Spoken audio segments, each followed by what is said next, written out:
Hello, everyone, and welcome back to another episode of the Turning Point podcast. It's 2023. We're here. We're back.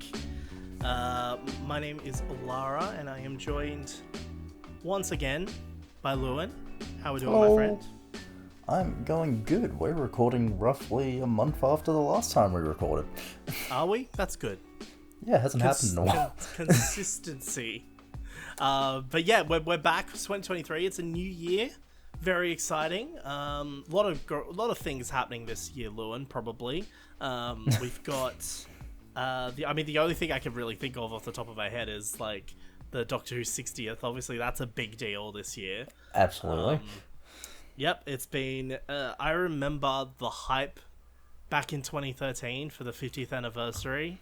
So I'm hoping this year is going to be more of that. It'll make a nice change from the last 5 years. And not only that, we've got Series 14 filming at the same time. So we've got some sneaky little leaks.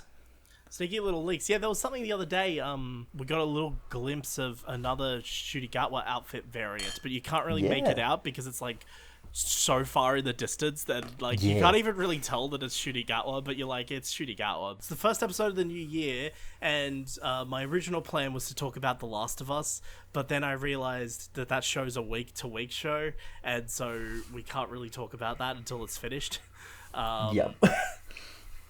But you know what we can do? We can talk about our impressions.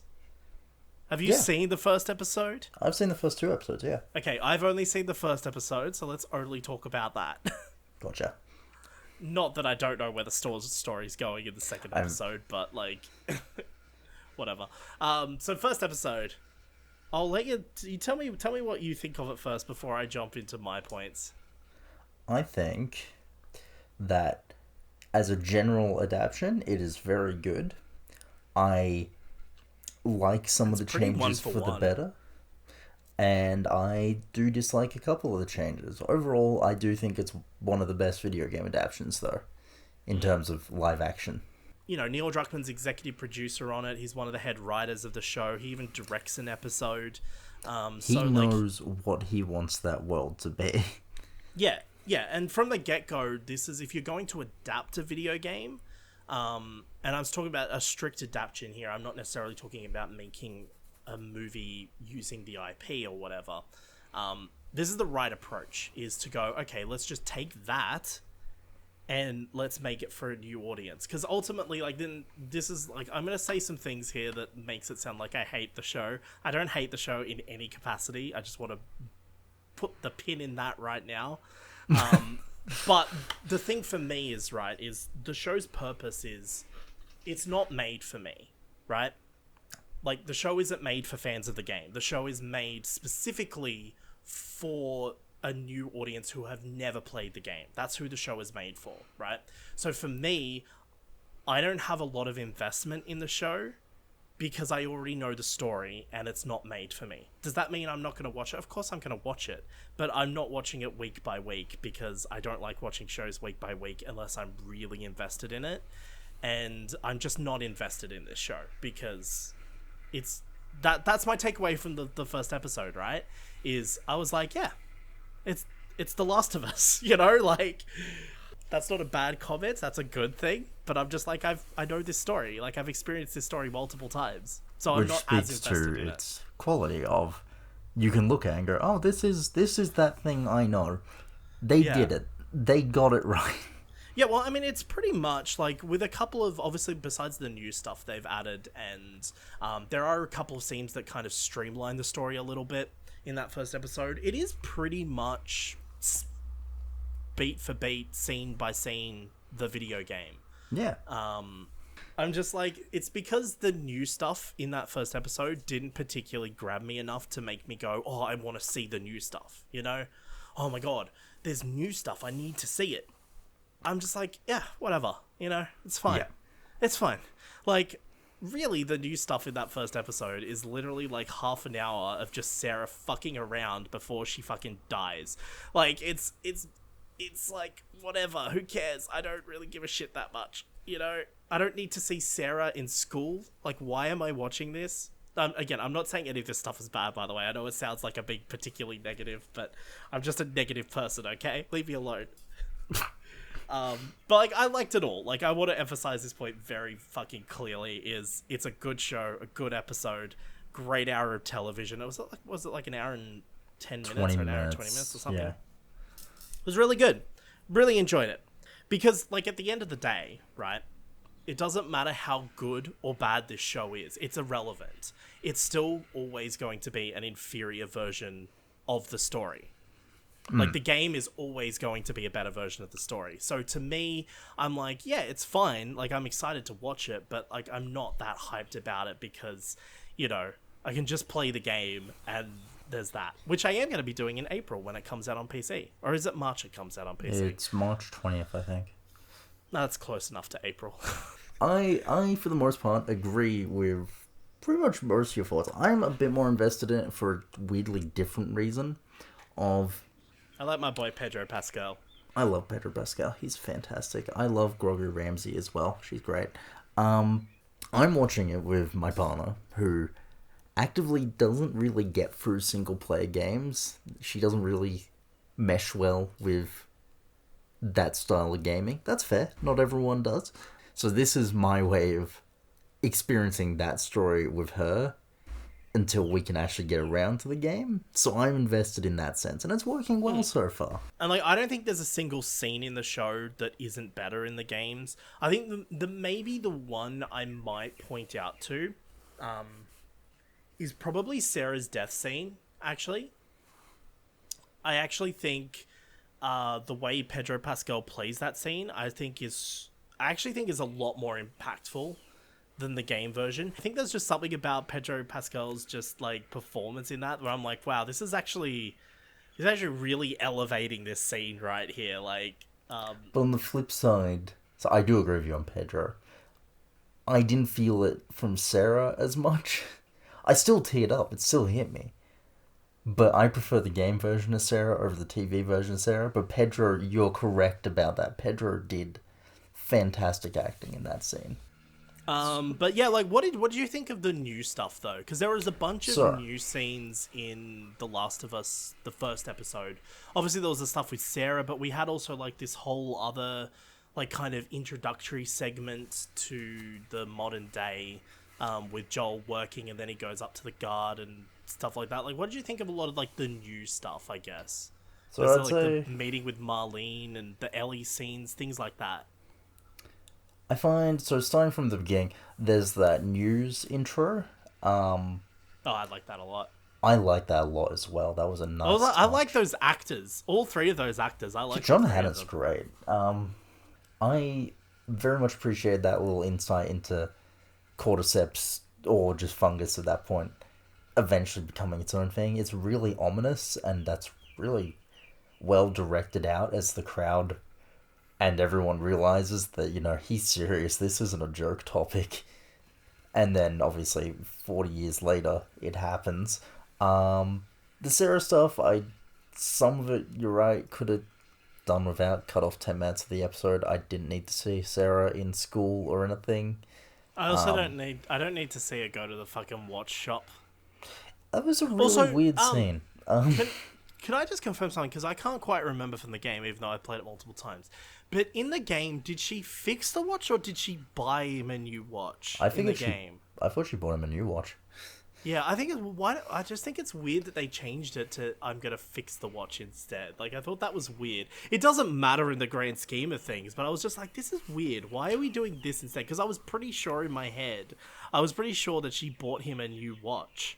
Yeah, I agree with you. I think she did. I prefer the flow of the game in that segment a lot better. Leaving alone the news brief in the beginning, that's fine. Love that.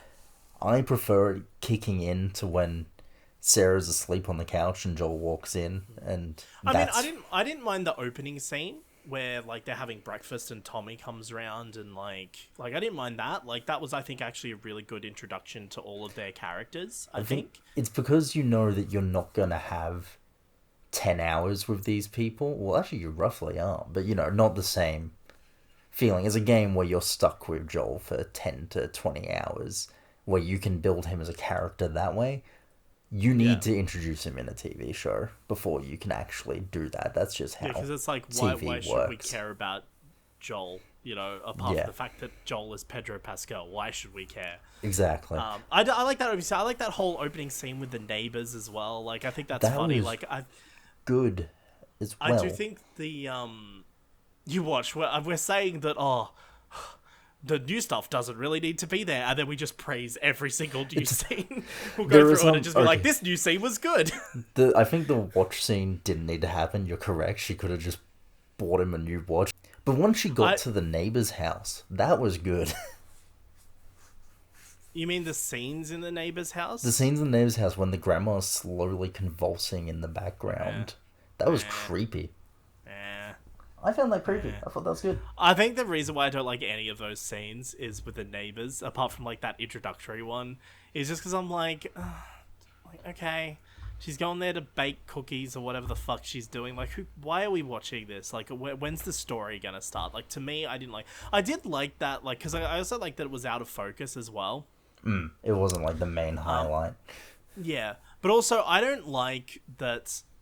Like, she goes to the neighbor's house later on and, like, sees that he's, like, the grandma's eating the mum or something, and the fucking old guy's just like, I don't like any of that. No, I didn't like that. I much preferred the original game, how, like, Joel runs in and then, like, the guy smashes against the door. Like, I much prefer how that whole thing plays out. I didn't like that. So for me, the whole neighbors thing was like, why are we focusing so much on these neighbors? Like, it gives me a better idea of Joel in the game, or at least that version of Joel, because he's a lot more panicked in the game and less in control. He runs in, he's like, it's the Coopers, I think they're sick, and he's full on worried about everything. Whereas in the TV show, he's like, yep, nope, get in the car, we're going, and run somewhere. Yeah, over.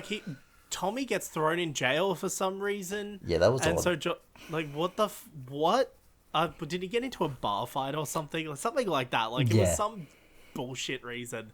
And they're like, okay, we have to write Joel out of the story for a couple of scenes, so we're just gonna he has to go get Tommy out of jail. I'm just like, why? Like, I don't know. Like, to me, I just didn't really feel like a lot of that stuff was necessary. I felt like we could just jump into the game so much quicker. What about the other new stuff, like after scenes with the present day with like Tess and like that fucking random kid and like what do you think of all of that stuff? I actually liked a lot of the changes there. I find it weird that Joel's peddling fucking drugs, but I guess he's a smuggler and I need to get used to that.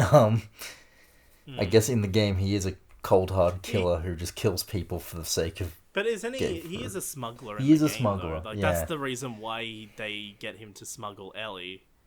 Yeah, it just feels weird because that's like a weird segmented part that I never considered him doing, but reasonably he would have. I think beyond that, like, opening scene, I just don't think any of the new stuff really needs to be there or really adds anything.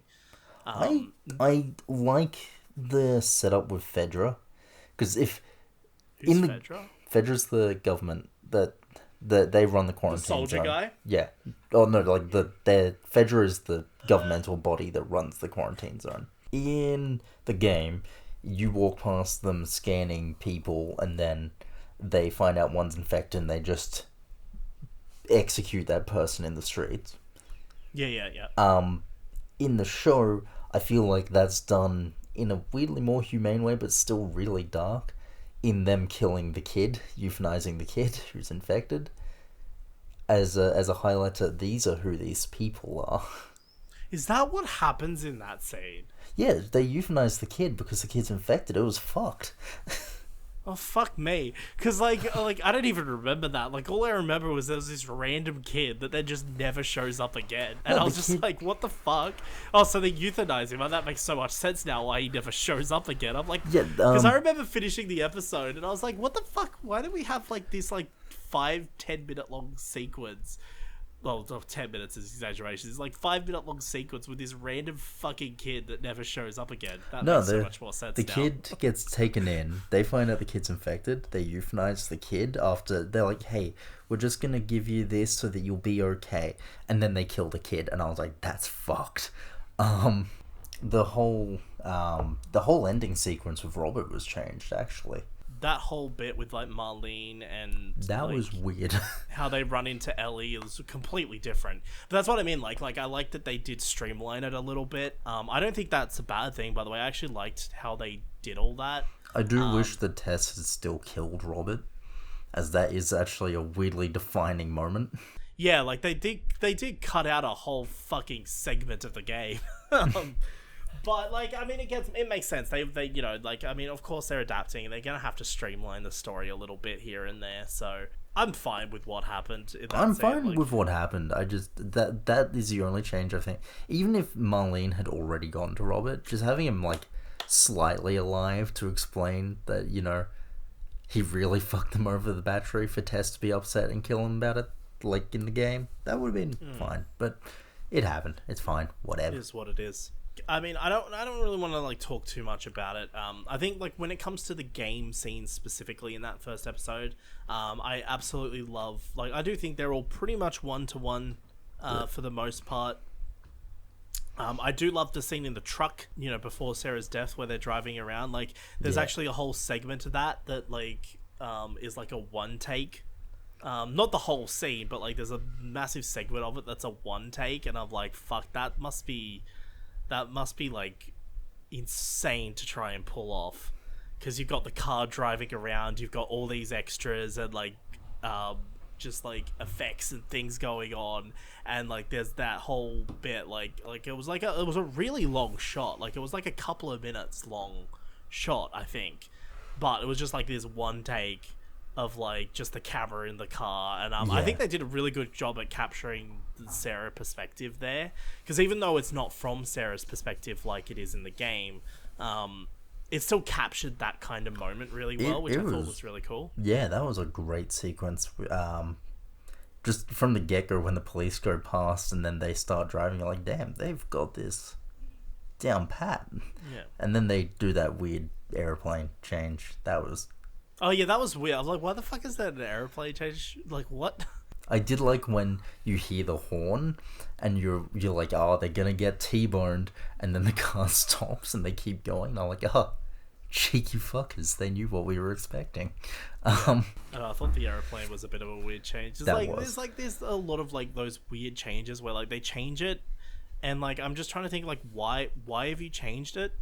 Like what's the purpose of changing that particular thing? But like at the end of the day, it's not really a big deal. I also love how aggressive the infected are in that opening scene. Like that one guy that's like fucking chasing him. Yeah, like he's like fucking jumping over tables and shit. When he slammed into the fucking wall, I was like, fuck. I like how aggressive they are. That's fun. Meanwhile, in the game, if you're just looking forward, all you hear is like, "Rrr," and you look behind you and they're going slow ads, and you're like, oh, okay. If the TV show one was the one following me in the game, I would have been fucked. I'm definitely looking forward to watching the rest of it. Like I'm not saying I'm not gonna watch it.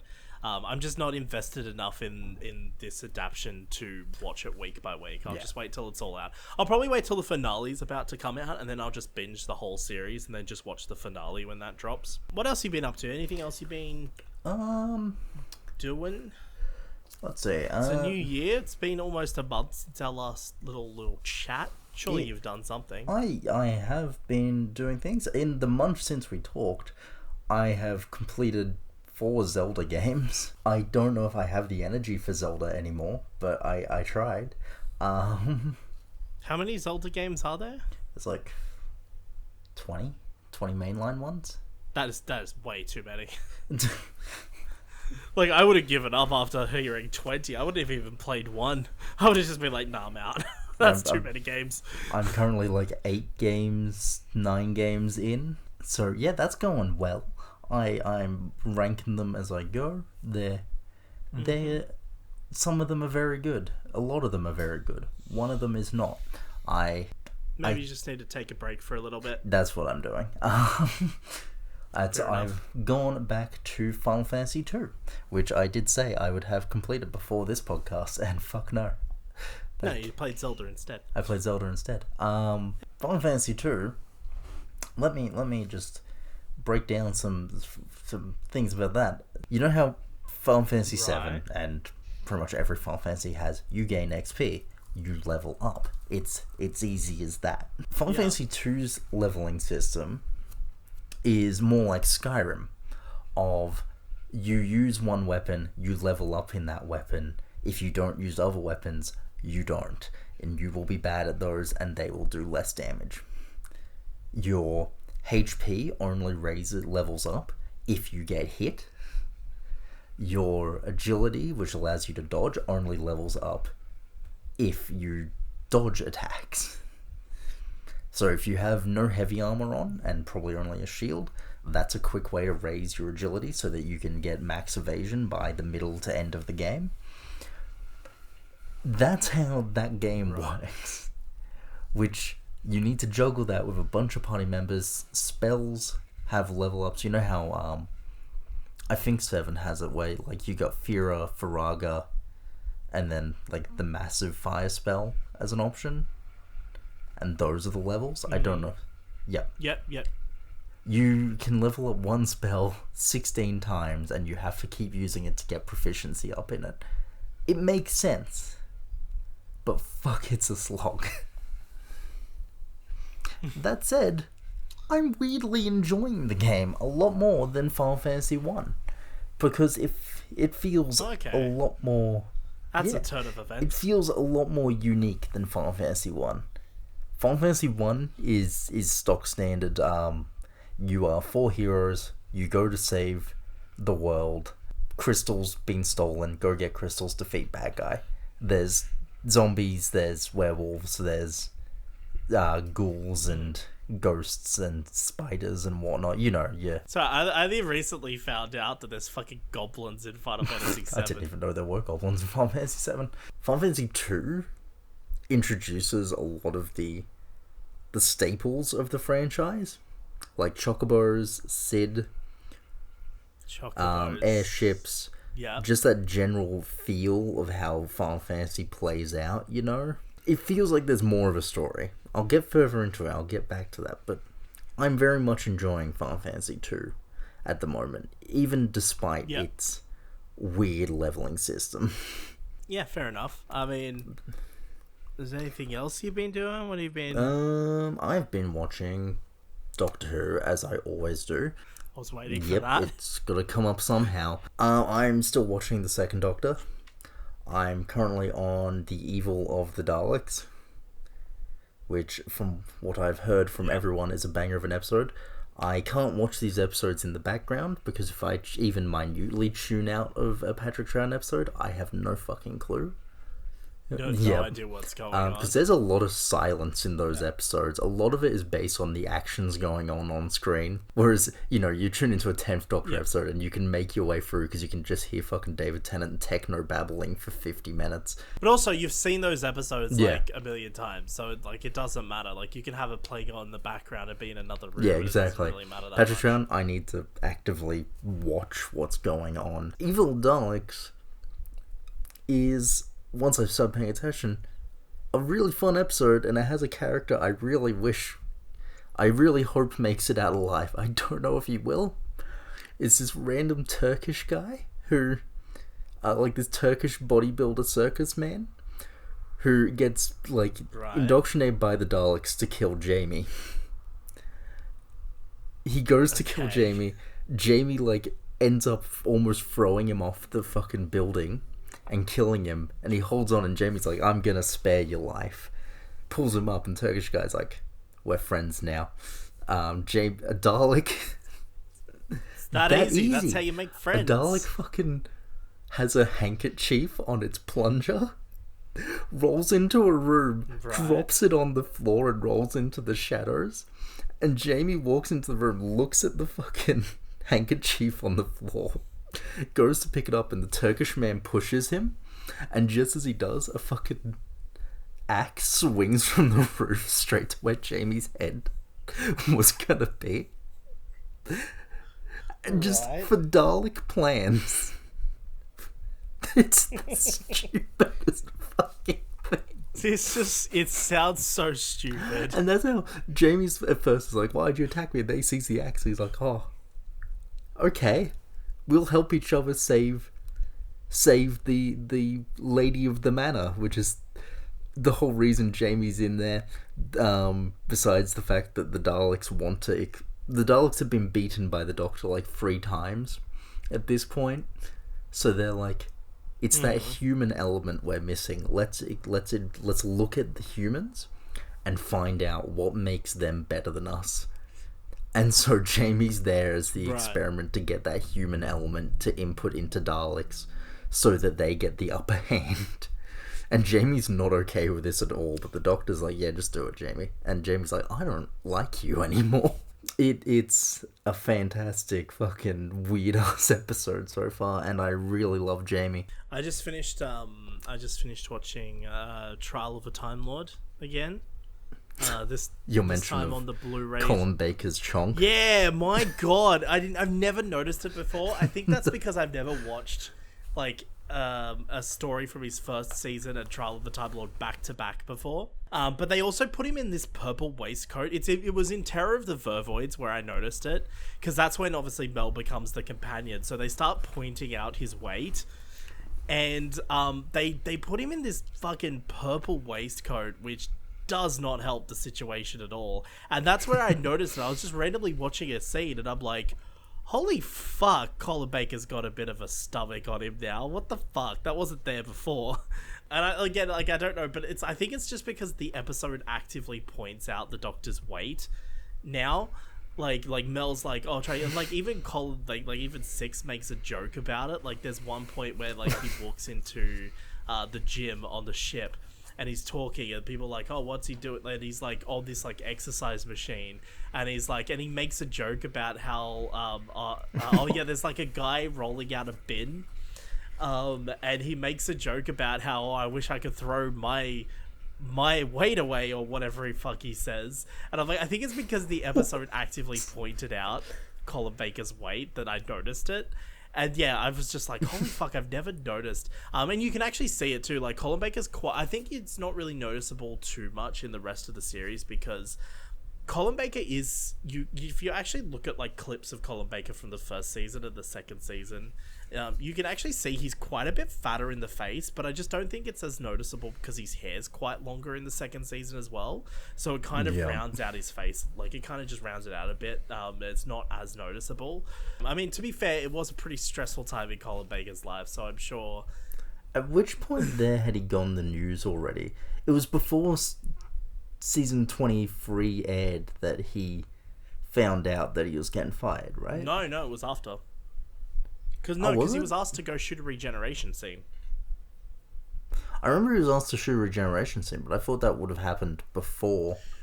How did filming for Classic Who work? No, so what happened was the decision to fire Colin Baker came as a result of... Basically what happened was Trial of the Time Lord wasn't aired. Like Trial of the Time Lord, the whole concept was that it was meant to try and like...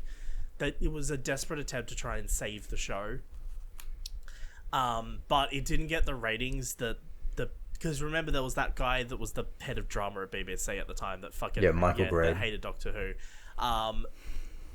They once Trial of a Time Lord aired and it didn't perform like ratings wise the way that they were hoping to, they basically told John Nathan Turner to get rid of Colin Baker. So it was after the fact. So it was before a hypothetical season 24, after season 20. Okay. Yeah, because that's why Trial of the Time Lord ends the way it does. It ends with, which is a weird thing, because now after rewatching it, I have a question, and I haven't looked up on the wiki to see this, and I don't know if Big Finish kind of answers it. But when did Mel start actually traveling with the Doctor?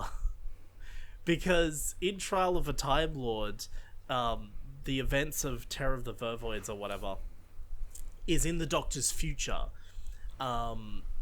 It's an adventure from his future. Like the two stories with Perry that the Valiant presents as evidence are from his past, because at the end of the second story, the Doctor gets pulled out of time, and that's where he arrives at the trial room, and that was like before the events of what he showed as Perry's death when it's revealed later on that Perry didn't actually die and that was a fabrication.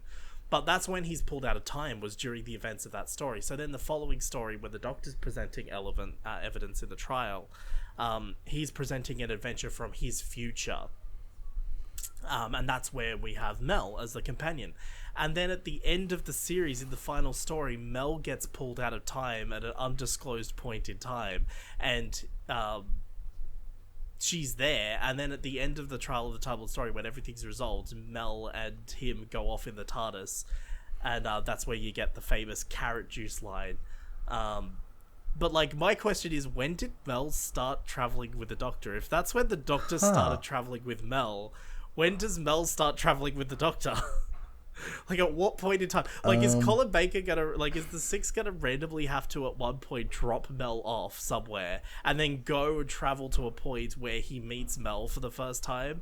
But then, like, when does, like, it's just confused me now of, like, how Melody's timeline works. So I don't know if Big Finish have ever done a story where, like, the Doctor and Mel meet for the first time, but in the show, it's fucked. From what I can gather, no, there's actually not a single... unless it's in appearances, the novelization of The Ultimate Foe includes a scene in which the Sixth Doctor returns Mel to his future self at the point she was taken from. It's never actually stated. Mel is at present the only one of the Doctor's companions never to have her actual first adventure with the Doctor chronicled on screen. Series producer John Nathan Turner indicated his intent to chronicle this adventure in season 24.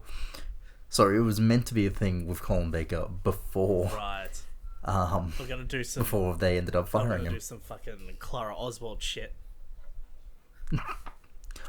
Just watch. Mel's first adventure of the Doctor will actually be the 14th Doctor in the 6th year. Yeah, that's actually the first adventure, but it's like older Mel too. It's like fucking weird. Anyway, it doesn't matter. I have been playing. I mean, like I said prior to the podcast recording starting, Red Dead has consumed my life recently. And I'm not just talking about Red Dead 2 the game, I'm talking about like Red Dead Online has been pretty much the only thing I've been playing.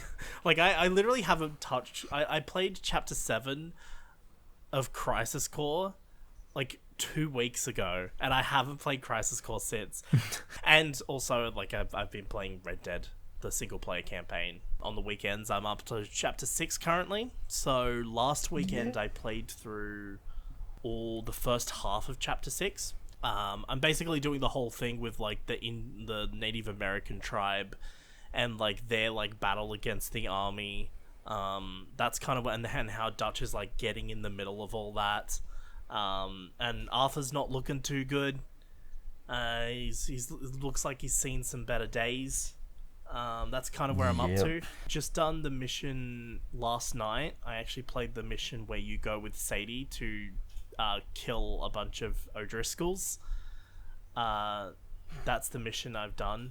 It's weird now because the audience, people listening aren't going to get this until I explain it. But now whenever I think of Red Dead and Sadie, I just think about Sadie the pretty lady and not Sadie from the fucking game. Sadie Adler. I'll explain, for everyone listening, I'll explain that in a minute. But yeah, so I did that mission last night, and now I think I've got about... I checked on a walkthrough last night to see how many missions I had left. I think I've got about 4, I think. Yeah, you're pretty much geared towards the end of the game now. Yeah, so I'm getting close to the end of the game. Or at least the end of the main game, because there's still the epilogue chapters. Like, I've still got 2 more fucking chapters of this game to go after this chapter is finished. They go pretty quick, honestly. But I'm pretty much at the end. I am looking forward to finishing the actual game, like finishing the game completely, because there's a lot of mods that I really want to try out. And you know how I said Red Dead consumed my life? That's because I've been playing Red Dead Online, I've been playing the single player, but I've also been watching a lot of Red Dead roleplay recently, Lewin. Yes. You did send me a message about this. Yes, I've become very familiar with the horse galloping sounds, let me put it that way. I sometimes hear it from multiple sources at the same time. But no, I've been watching... Never-ending horse gallop. Yeah, I was like looking for a new show to watch. And then I've realized there's no point looking for a new show to watch now, because I started watching this YouTube channel. His name's Vertigo Gaming, and I showed you a little bit of this before the podcast we started recording, just so you'd understand what the fuck I'm talking about. But he did, a couple of years ago, he started doing Red Dead Roleplay, and he's got this character named Baz Kerrigan, who is in the character backstory, he's like a veteran of the Australian Civil War, the fictional Australian Civil War. And actually, where I'm up to in the streams, so I watched all the edited videos first, and now I'm actually watching the streams, the stream VODs, because there's just so much content that doesn't make it into the videos at all, and it's really good stuff. So I'm now really deep into these stream VODs, or I'm almost 50 hours into this. But yeah, he's a great character, and it's on a roleplay server where there's a bunch of streamers and content creators, so everyone's taking the roleplay really seriously, but it's just a great story. So I've been watching a lot of that recently. That's what I mean when I say Red Dead's consumed my life. I literally just have it playing on the other screen, the streams, all the time. I know. I will be tagging along in too, because I do want to check out this role-playing series. Yeah. You can just watch the edited videos. You don't have to jump into stream, unless you like. No, I'm not going in deep. I'm just going for the video. Yeah, just watch the videos. You've videos. Yep. I mean, but yeah, I thought, why watch a new show? Because I've been trying to figure out what show to watch, because I finished watching Alice in Borderland. I was like, oh, what am I going to watch now? And I've kind of scrolled through my Netflix library looking at all these Korean shows, trying to figure out which one to watch next. And then I just started watching this, and I'm like, well, I might as well just watch this now. I've just invested. I'm already 50 hours deep. I might as well finish the series and watch this. So, and I mean, the quality of the storytelling here is, I mean, it's might as well be a TV show that I'm watching. But it's really good. A lot of the stories take place kind of naturally, and a bunch of really talented role players all playing these random interesting characters, and that's what I've been watching. So yeah, I mean, if you're someone who's listening and you're into GTA roleplay, or you want some interesting Red Dead content, I definitely recommend checking out Baz Kerrigan, because he's just a fun character, and it's really cool. But yeah, that's what I mean when I say Red Dead's consumed my life, is that's all I've been playing and all I've been watching. It legitimately has. Yeah. But apart from that, I haven't been really doing a hell of a lot, if I'm being honest. I've been playing a bit of Siege. Interesting. Yeah, I got Siege on the PC. Not a choice of game I would ever go back to, but interesting. Oh, it was like $12. It was really cheap during the January Steam sale. So yeah, I've been playing a bit of Siege recently, getting back into that, and I can definitely say it has not been a repeat of Overwatch 2 situation, where I started playing it and fucking hated it so much that I just haven't gone back to it since. I'm actually really enjoying revisiting Siege. It's a little confusing because there's a lot of new maps and a lot of new operators. So it's a little confusing. It's just a fun game to revisit. It's been a good game, just jumping back in. And they've also redone a lot of the older maps too.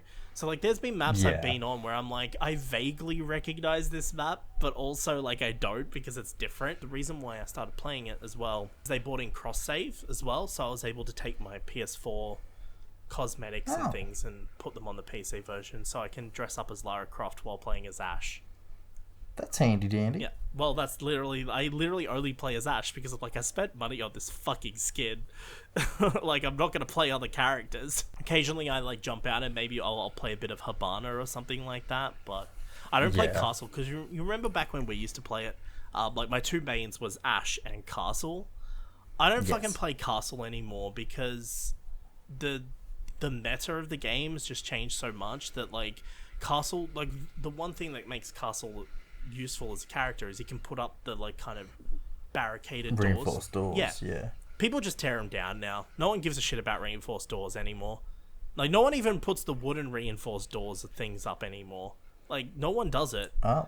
Instead, the way to approach defending the thing is have all the doors open so you can cover them, and then blow holes in the wall between the two bombs so you can easily get from one bomb to another. And then reinforce the walls on the outside and do the windows. But literally no one does the doors anymore.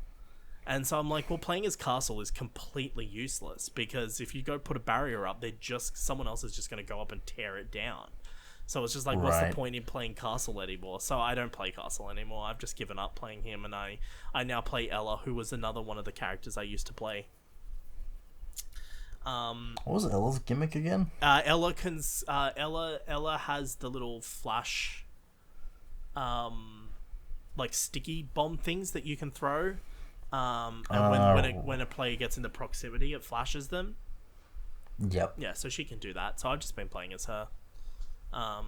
There's a lot of other characters I could play as well, but I'm not as familiar with them as I am Ella, and because it used to be like I know Ash and IQ, and I know Castle and Ella, so they're like the characters that I know. I very rarely played other characters back in the day, so like jumping into it now, one character's completely useless now, and so I'm stuck playing as Ella, and I've been playing a bit as Habana, and Habana, I think it's Habana. No, it's not Habana, actually. Well, it might be. Habana had the net grenade, didn't she?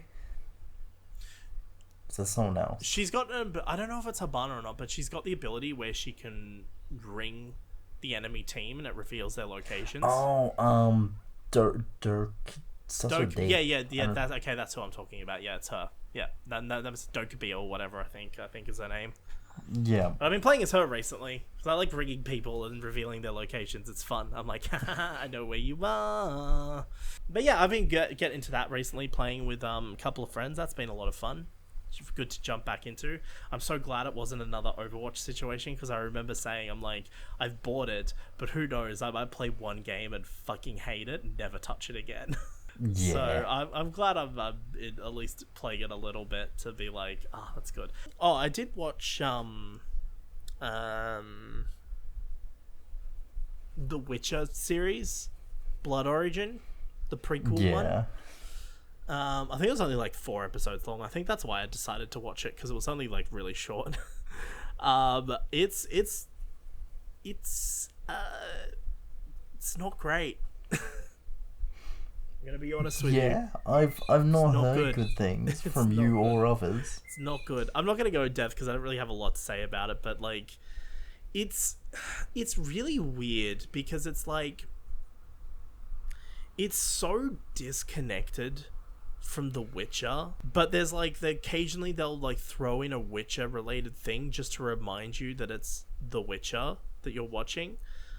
The big thing of the show is that it builds up to the conjunction of the spheres, which is obviously the big lore event that happens, which is what allows, all the worlds to collide, and that's how like monsters and humans arrive on the continent.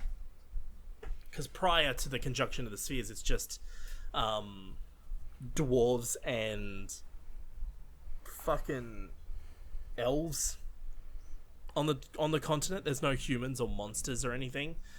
But like, I don't know, it's just this weird show that's just about like, there's this whole like subplot of like elves, like elven politics, and just like weird shit that I'm just like, what the fuck? If this wasn't called The Witcher, this would just be a generic... I would actually probably think this is Game of Thrones that I'm watching with elves, you know what I mean? Like, it's just this weird fucking show. And then, they just kind of loosely tied in. You've got a couple of characters from the game. There's Avalark and Eridan, who is most known for being the villain of The Witcher 3. And, like, they're just there, but they're also nothing like their book or game counterparts at all. They're just characters that happen to have the same name. The conjunction of the spheres was weird.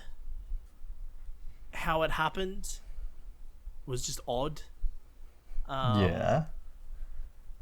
It's basically this feud that has nothing to do with anything, that somehow like because you know how in season 2 of The Witcher they have like all these like little pillar things. The show very much revolves around those, which my understanding aren't in the books, but whatever. They destroy one of the pillars, and that's what causes the conjunction of the spheres. But like, it's just this dumb fucking plot.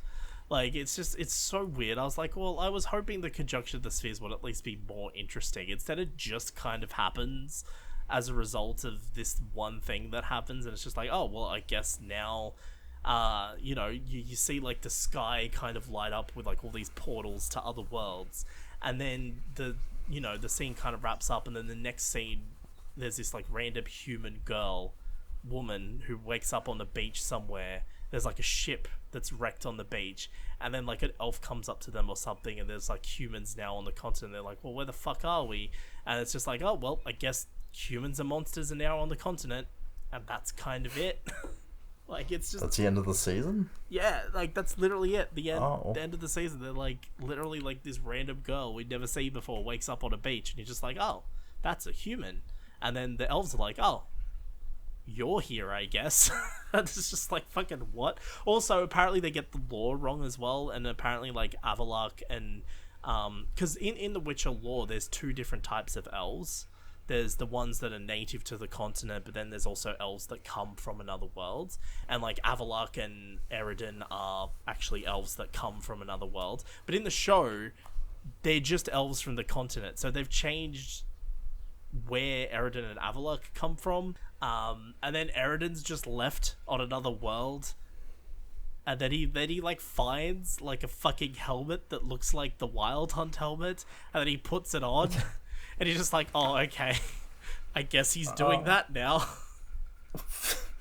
It's so weird. Also, you get the creation of the first Witcher, which completely is wrong in the lore. It's completely different, but, whatever. What has the show gone right up to this point? Yeah, he's like a fucking, like, weird monster hybrid thing. Like, he's not even, like, a proper Witcher. Like, he's literally, like, he has the golden eyes, and then he turns into, like, because he's, like, a hybrid between, like, elf and some kind of, like... bat creature from another world, and it's weird. It's just this weird thing. Like, I just don't understand it. And anyway, yeah, the show's just not very good. And its implications, I'm not going to get into it here because it's all fan speculation, but I mean, I've talked with you about it. You know what I'm talking about. Yeah. But its implications for season 3 of The Witcher... We will hit that roadblock when we get there. I'm both simultaneously really looking forward to The Witcher Season 3, but also I'm really sad about it. I'm like, oh, I kind of don't want to watch it because I just don't want... Like, I want to watch it. Like, I'm going to watch it because, I want to see at least, the very least, I want to see the Henry Cavill portion of the show out. But I'm also kind of, like, really nervous about it as well. Yeah. I'm like, I don't know what they're gonna do, and I'm like, if Henry Cavill's leading, what the fuck are they doing to make him want to go? Yeah, you know what? I'm not coming back. They're doing the same thing they did beforehand. Fuck all. And they were also, and also like the whole story around the fake story around Henry Cavill on set and like that whole thing that happened kind of just left a really sour taste in my mouth. Because that rumor 100% started, like, it's being confirmed that it's not real, but that definitely 100% started from someone on the crew or one of the writers or something, because obviously the writers of the show were being bad-mouthed, and I definitely think that started as someone on the show wasn't happy about something, so they decided to start, like, bad-mouthing Henry Cavill, and, yeah, like, that was just a weird situation, but, that's kind of left a bit of a sour taste in my mouth now. Understandably, none of them seem all that professional. Yeah. So there's this little show called Alice in Borderland. And this is a Japanese... It's very similar to Squid Game, but I don't think I've heard of it. No. It's better than Squid Game, though, in my opinion. But hey, that's neither here nor there. It's really good. Like, it's basically, it's another one of these Death Game types of shows. This one's based off a manga.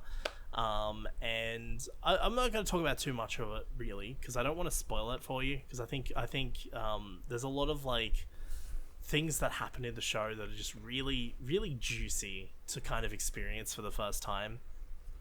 But the general concept of the show is, they end up in this, like, alternative world version of Tokyo. It's kind of not the real Tokyo, but they get kind of transported there. And they're forced to take part in these games, and the games are represented by playing cards. And so, like, the suit of the card is what kind of game it is, while the numbers, the difficulty of the game. Series 1 is very much focused on a lot of those games. Obviously you don't see all of the games because there's a lot of numbered cards in a deck. Also, it goes for each suite for the numbers, not just a singular, or it's meant to. Yeah. So like each one's like the genre of games, and then each number is the difficulty of what game. So the concept of the show becomes they find this kind of like civilization in this world called the beach, and it's basically where a bunch of these people just hang out when they're not playing in games. There's a bunch of internal politics situations that are going on there as well, but basically their goal is to try and collect all the cards, because they believe that once they collect all the cards, they'll be able to leave Borderland. And then season 2 just recently dropped, which I watched recently. I actually rewatched season 1 also, all the way up to it. I rewatched season 1 and then I watched season 2. And season 2, they're doing the face cards. So we're like, they've cleared all the numbered cards now. And now we're up to the face cards, and these are some really interesting games. There's only really a few games in season 2, because rather than being kind of like a different game each episode, we now have like games that span multiple episodes now, rather than like, so we only really focus on so basically the way that it is in the show is other players are completing the other face card games, and we're just focusing on our main cast of characters and what they're doing. I would say it's really good. The games are pretty intense this season. In season 2, which is why they span multiple episodes, and there's actually one game that carries over for the entire season, so that game starts in episode 1 and doesn't conclude until the second to last episode. And let me tell you, there's a couple of episodes in this show, Lewin, where it's a little rough to watch. It's rough. In what sense? Not in terms of like quality, in terms of like, you get to know all these characters, and then they're put into these situations that where you're just like, oh fuck, literally any of these characters could just fucking die at any second here. Basically just this big fight sequence in an alley with like all the characters and this one guy, and this one guy is just fucking crazy overpowered. And it's a pretty intense scene, I will be honest. But my biggest issue with the series, I would say, is in season 2, I had a bit of an issue with how some of the games concluded.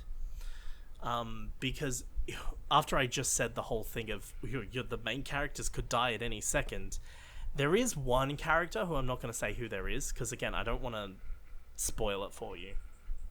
Yeah. But there's this one character who has so much fucking plot armor, it's ridiculous. There's a couple of games in the series that he's involved in, and the solution to the games is the character just kind of wins the game. There's no real, like, solution or thing.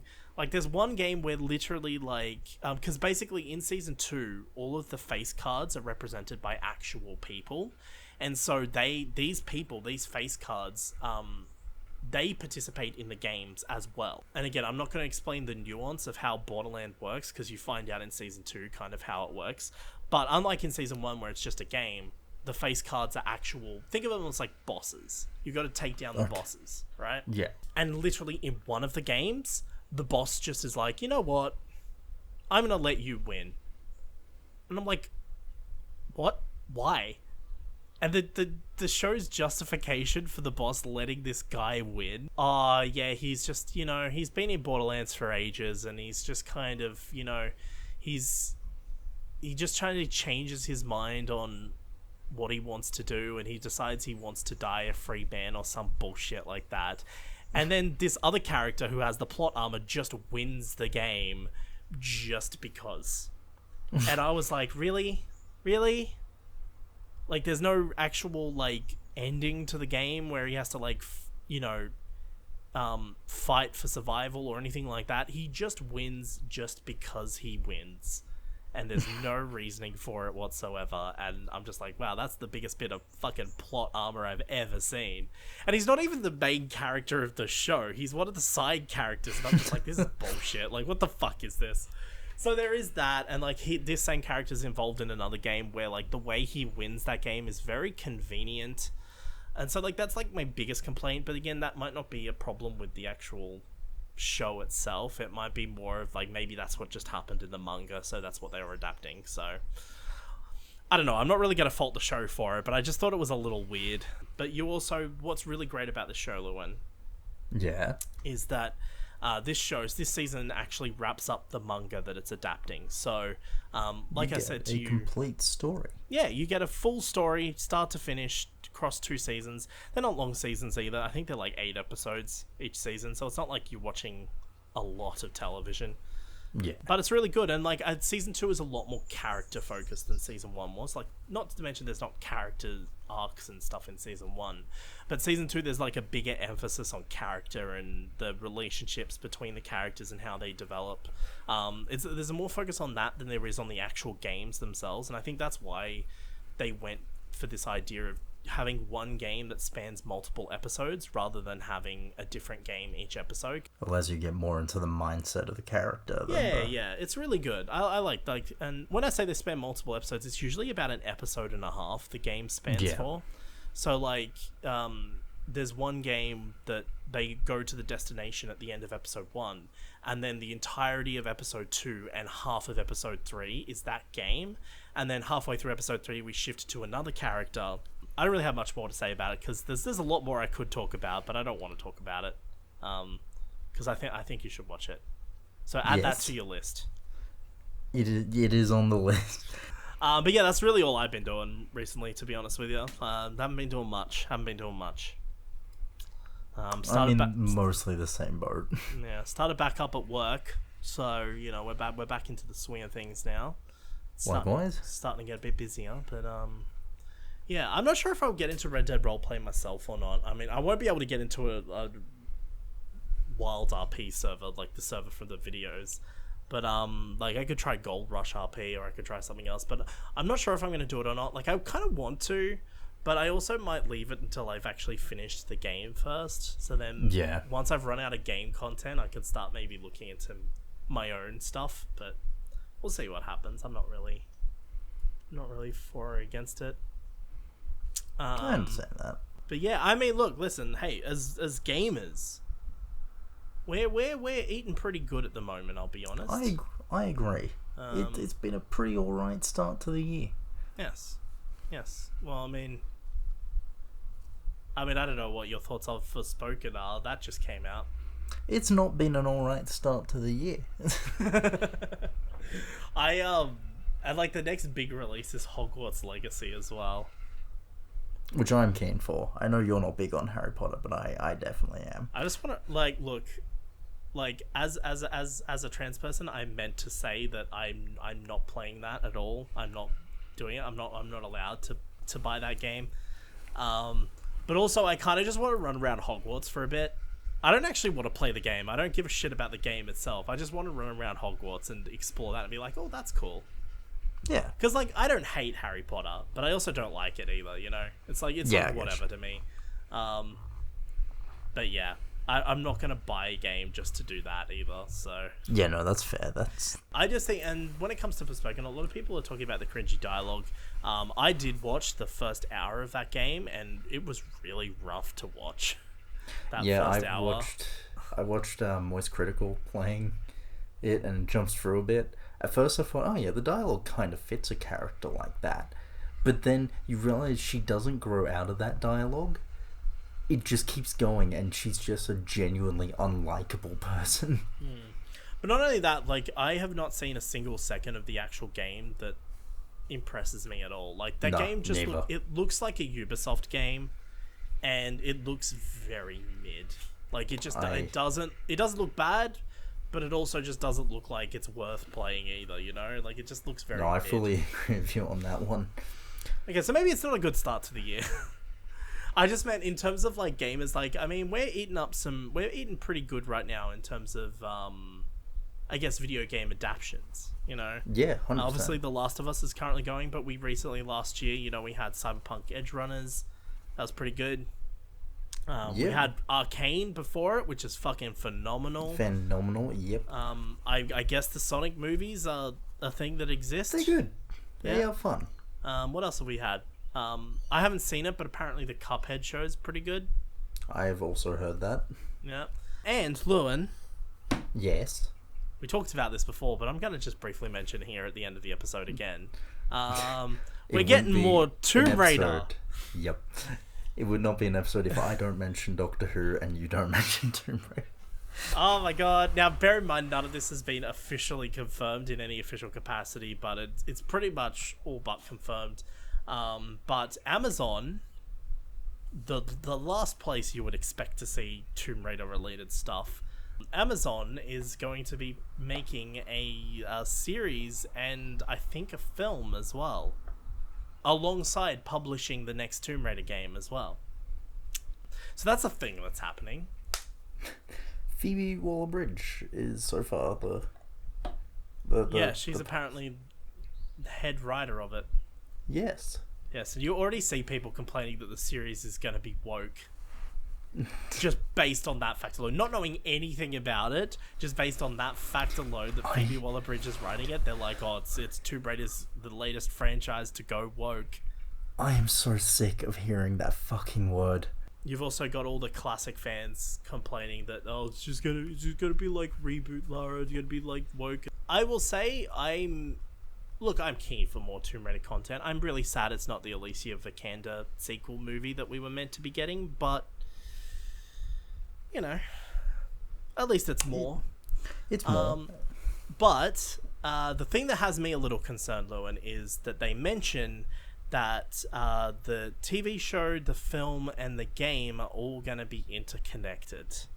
Yes. And what do they mention? Do you want to take a guess at what they mention as what they're talking about? As an example of interconnected stuff? Yeah, I want to take a guess at what they mention as like an example of what they want to do. The only thing that comes to mind is what I mentioned before the podcast, which was Quantum Break and Defiance, and I doubt it's Defiance. Oh, no, they mentioned the MCU. Oh, you did? Yeah. I'm also glad you didn't say the MCU there, because it meant that the bit was able to go.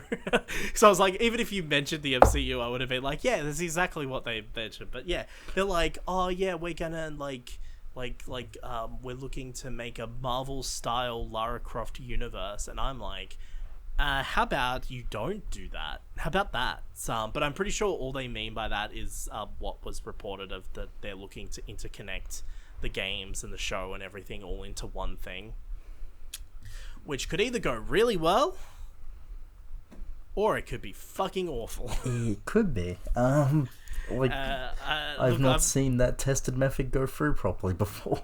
I'm gonna lean towards it's not gonna be great. That's what I'm leaning towards. Because as I've discussed before on the podcast, they're doing this whole unified timeline thing.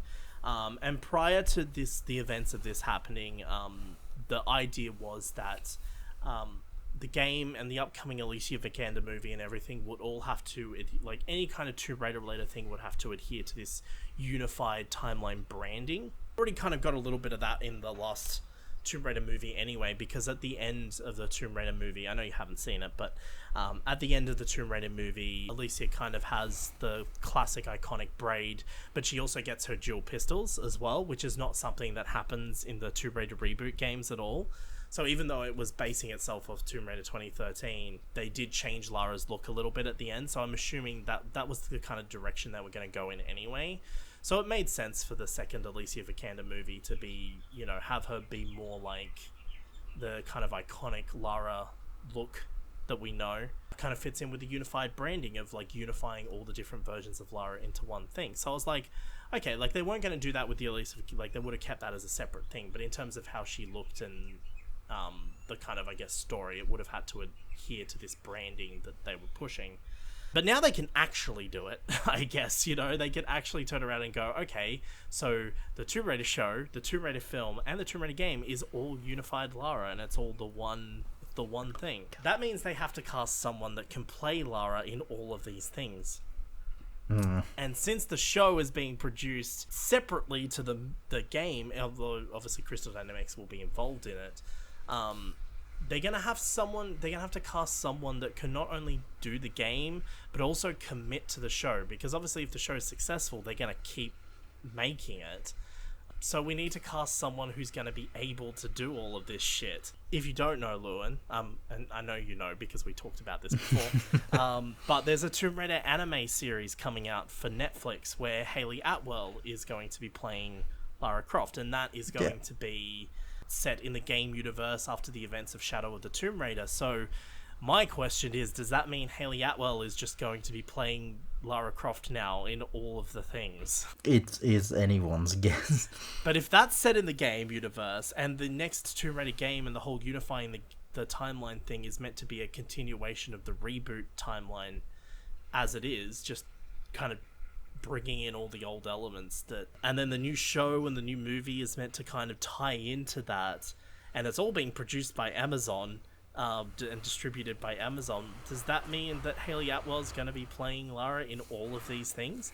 Bear in mind, I'm not against that. I think she's a great choice for Lara Croft, actually. In fact, I remember saying here on the podcast, when that news was announced and I talked about it on the podcast, I can't remember if I cut it out or not, but I remember we talked about it.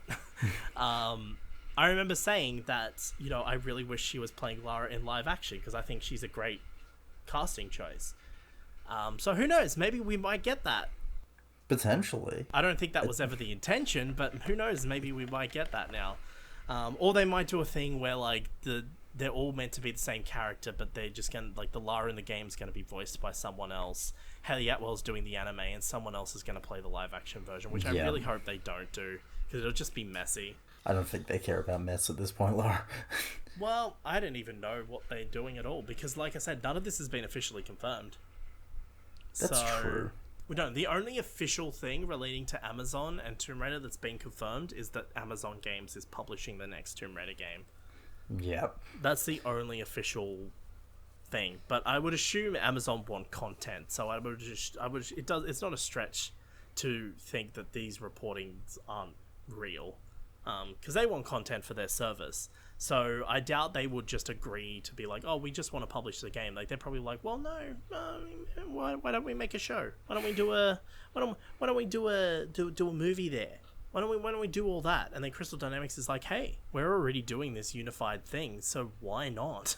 But I do remember when the previous company lost the film rights. I do remember the community manager for Tomb Raider at Crystal Dynamics did confirm that Crystal Dynamics now owns the film and the film and live action rights to Tomb Raider, and that they will be in the near future shopping it around. Yes. So I mean, it kind of makes sense. It does. It naturally got to where we're at. Yeah.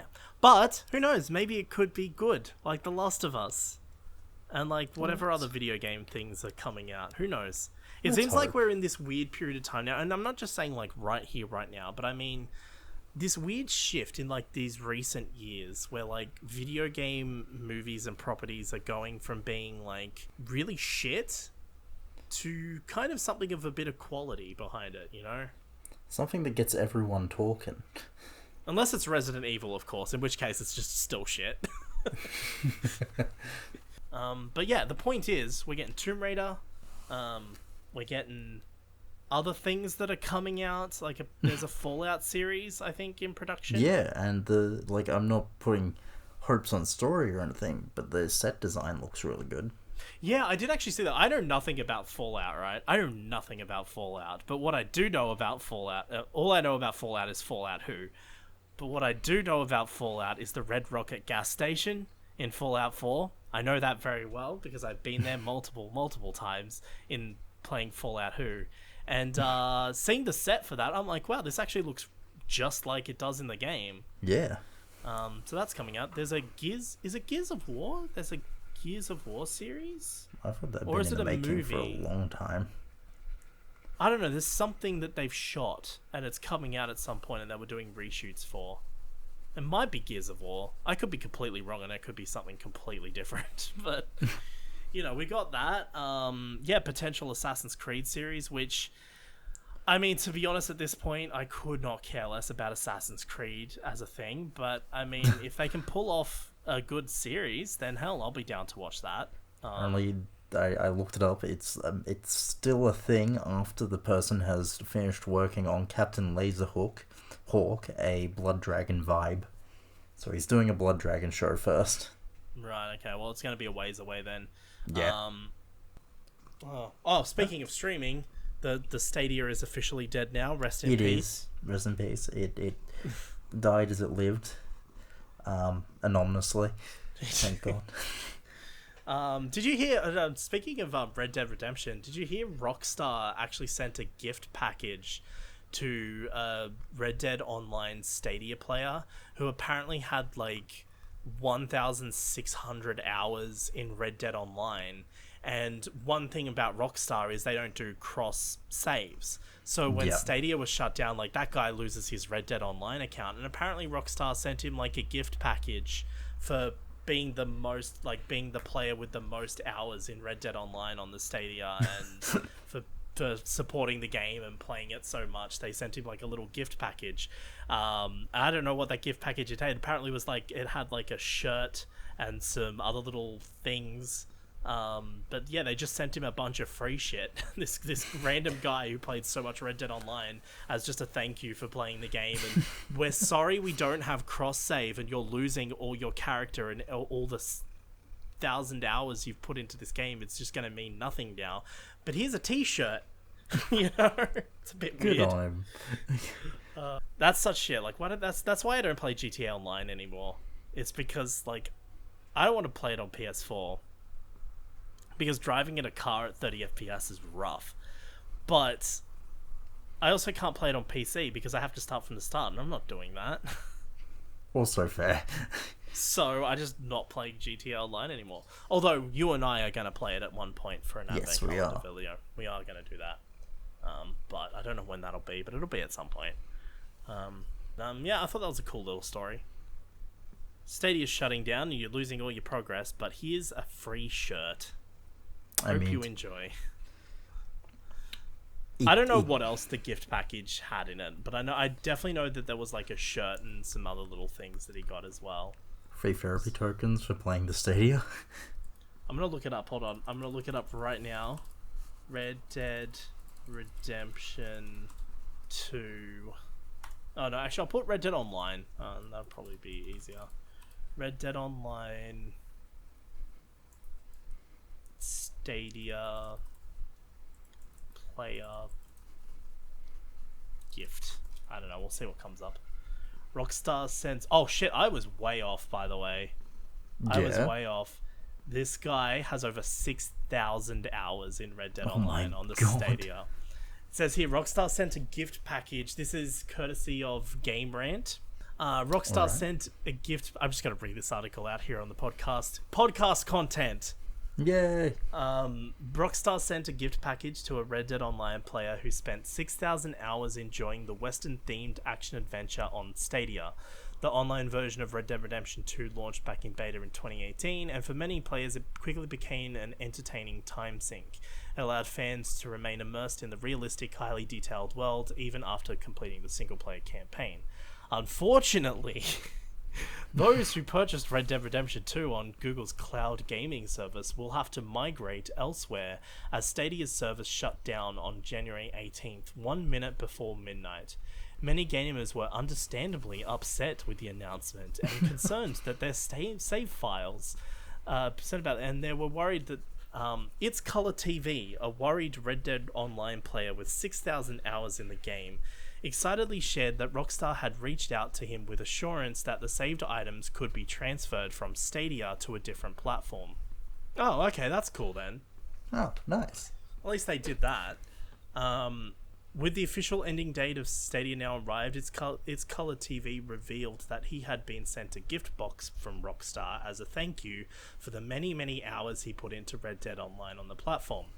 Later that day, It's Color TV unboxed the gift during a YouTube live stream to show the generous array of items he received. Let's see what all of the items were decorated with either the Red Dead Redemption 2 logo, the Rockstar logo, or both, and most had a red and black theme. There were 2 bags, a large mug, foldable leather tray, 2 candles, a bottle opener, stickers, a couple of mouse pads, keychains, and a variety of t-shirts, and some detailed pins of various weapons from the game.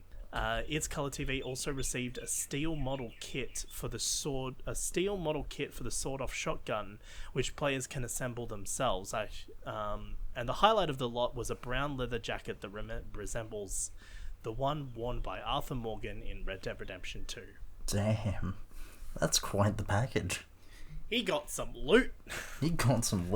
A few times during the live stream, its color TV expressed regret that Google Stadia would be coming to an end, though the service seemed to find...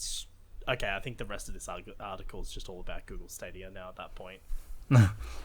Yeah, it is. Oh, that's nice though. At least he can transfer his shit, I guess. Yeah. That's good. Why don't they make that available for everyone? Yeah, it's a bit weird. Yeah, I mean, that's way more shit than I thought he got.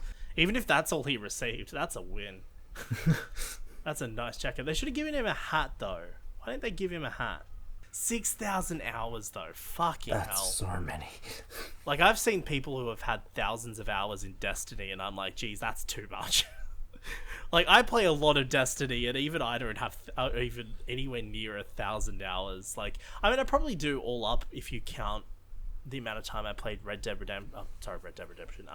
The amount of time I played Destiny 1, and then played Destiny 2 on the PS4, and then switched over to PC and played Destiny. Like, I probably have 1,000 hours, but I think I have about 300 hours in Destiny on PC. Oh, I'm way fucking off. Jesus Christ. I only have 193.3 hours of Destiny 2 on Steam. I think GTA Online is my most played game, and it's nowhere near 6,000 hours. Yeah, like, that's a lot. Like, imagine playing 6,000 hours of Red Dead.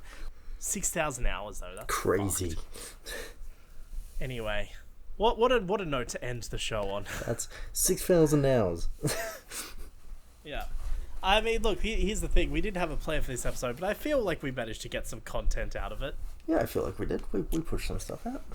Yeah. I'm also going to apologize because I can see it in the waveforms, but my fan has been hitting the mic the entire time.